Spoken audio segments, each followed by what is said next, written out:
جنازے کے ساتھ چلنا، جنازے کے ساتھ چلنا، ہمیں تو پتہ ہی نہیں ہوتا، کسی کا جنازہ ہو ہم نماز پڑھ کے باہر نکل جاتے ہیں، ہمیں ہوش ہی نہیں ہوتا کہ یہ بھی ہم پر حق ہے، کسی کا ہوش ہی نہیں ہوتا۔ ٹھیک ہے جاننے والا تھوڑی ہے ہمارا، وہ تو فلاں گلی میں رہتا تھا، ٹھیک ہے مسجد میں جنازہ ہے، میں تو نہیں جانتا تھا اس سے، نہیں۔ اجتماعیت اسی میں ہوتی ہے نا، مسلمانوں کو جماعت کے ساتھ نماز پڑھنے کا حکم کیوں ہے مردوں کو؟ تاکہ اجتماعیت ہو، ایک دوسرے کے احوال سے باخبر ہو۔ تو اسی لیے جنازے میں شرکت کرنا، جنازے کے ساتھ چلنا، یہ مسلمان کا مسلمان پر حق ہے۔ اور حضور نبی کریم صلی اللہ تعالی علیہ وسلم نے کیا فرمایا، ذرا اس کو سنیے،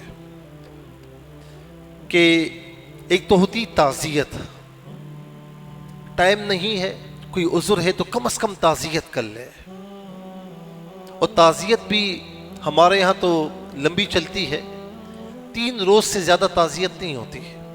ہاں اگر آپ باہر تھے نہیں کر سکے، یا کسی کی موت دور واقع ہوئی، اس کے عزیز و اقارب دور ہیں، بعد میں آئے ہیں، وہ ایک علیحدہ بات ہے۔ دوسرا یہ ہے کہ تدفین سے پہلے بھی تعزیت کر سکتے ہیں، تدفین کے بعد بھی کر سکتے ہیں، لیکن تدفین کے بعد کرنا افضل ہے۔ اور تیسرا یہ کہ قبرستان میں تعزیت نہیں کرنی چاہیے، قبرستان تدفین کے لیے ہے، اور تعزیت بار بار نہیں کرنی چاہیے۔ ایک ہوتا ہے تعزیت کر لی، دوسری مرتبہ کر لی، مہینہ گزر گیا، پھر آگئے پہنچ گئے، ارے یار بڑی یاد آتی ہے، آپ کو تو بڑی یاد آتی ہوگی اپنے بیٹے کی، یا فلاں کی، یا فلاں کی، آپ اس کا غم ادا کر رہے ہیں، آپ کو تعزیت کہتے ہیں غم دور کرنا، اسے صبر دلانا، آپ اسے اور زیادہ مصیبت میں مبتلا کر رہے ہیں۔ تو تعزیت کرنے میں بھی اعتدال ہے۔